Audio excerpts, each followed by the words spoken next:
The weekly in-season joint collaboration of PFTPM and Chris Simms Unbuttoned, presented by Under Armour, the Mega Picks podcast. We go through every single game. We give you our picks straight up and against the spread. We are up to the primetime games, Sunday night, Monday night. And let's start with Sunday Night Football, a great matchup for Week 2.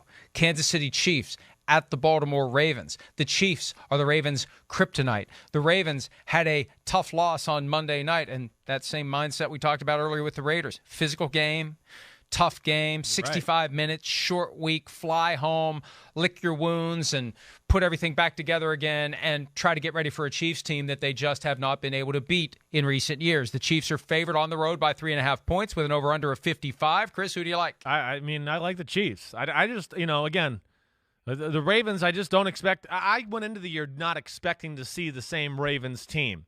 They don't match up well with the Chiefs.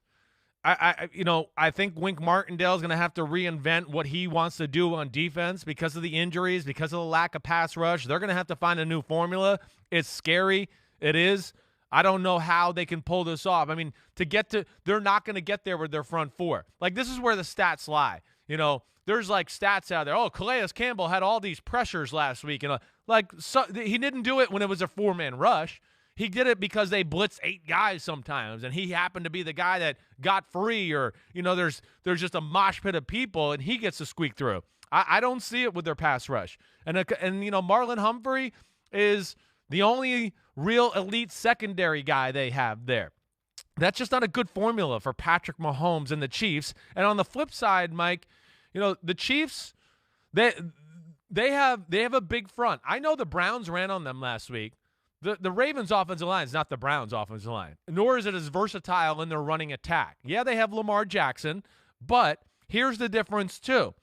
The Spagnuolo, the defensive coordinator for the Chiefs, I think this is where the Ravens' lack of creativity and versatility in their pass game comes to hurt them in this kind of matchup. Spags has been able to find ways to get people at the line of scrimmage to stop Lamar Jackson, but yet having a good feel in those formations of what they're doing in the pass game. So he can put people at the line of scrimmage to stop the run, but then drop people in zone to still stop the Greg Roman pass game, and it's a little predictable that way. I think the Ravens give a last-ditch, tough effort. They never give up. But ultimately, the Chiefs, I just think, are a really tough matchup, and I'm going Chiefs 35-24. I have same thoughts, same reasoning, same everything. Not the same score for a change, although the margin is similar. I've got 31-23 Chiefs. We both like the Chiefs to win and to cover. It could get uglier than that. I'm assuming that the Ravens are going to be able to muster some offense, but I worry about that team. I worry about them getting away from the things they're trying to do. They're trying to diversify the offense. I think there's a ton of pressure on Greg Roman. And for as strong as the Ravens have been to start the regular season in recent years, losing that game after they were up 14-0, that has to hurt. That has to sting, and it's going to be hard to turn the page on a short week with the Chiefs coming to town. I just think it's going to be very, very difficult, and the Chiefs are the Chiefs, and the Chiefs are the kryptonite for the Ravens, and the Chiefs got their wake-up call but still won. The Ravens got a wake-up call and lost. The Chiefs got a wake-up call and won. I think they go in and win this one. Yeah, good point.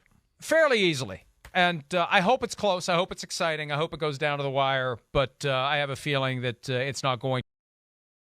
Hi, I'm Mike Tirico, and thanks for watching.